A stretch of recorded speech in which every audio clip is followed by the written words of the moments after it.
What are some tips for co-parenting? Co-parenting is a really interesting situation. You've divorced from your children's other parent because you don't get along very well. And very often you don't like that person very much anymore. And yet you still have this bond called parenting and this responsibility of being effective parents to your children. So many couples let their own anger and their own hurt feelings disrupt that relationship to the extent that they don't become good parents.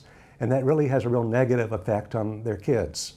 You know, we know kids do better with intact families, but even after divorce, they'll do better if the parents can put aside a lot of their personal issues to focus on the best interest of the child.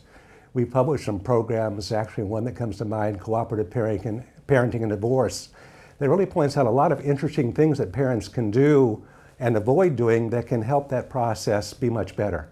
First of all, what you want to do is change the relationship from a romantic marital relationship to a more business-like relationship, where you're working out the details of not just getting your kids from one event to another, but really cooperating to raise successful children.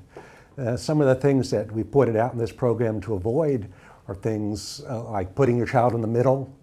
You see a lot of couples after divorce will fight through the child. They'll do it sometimes subtly by putting down the other parent to the child, or putting down the other parent's girlfriend or boyfriend or other interest. When you do that, that makes the child feel really uncomfortable. It robs them of self-esteem and courage and can have some real negative effects down the road.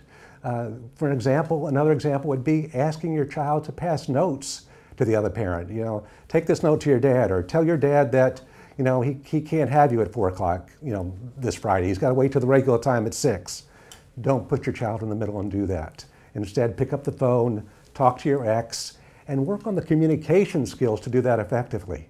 A lot of parents that go through a program like Cooperative Parenting and Divorce find that they learn communication skills that if they had have known while they were still married, maybe they wouldn't have gotten divorced. But they can learn those skills maybe after the marriage has dissolved and be able to communicate effectively, again, for the sake of the children, because they love their kids enough to put them first.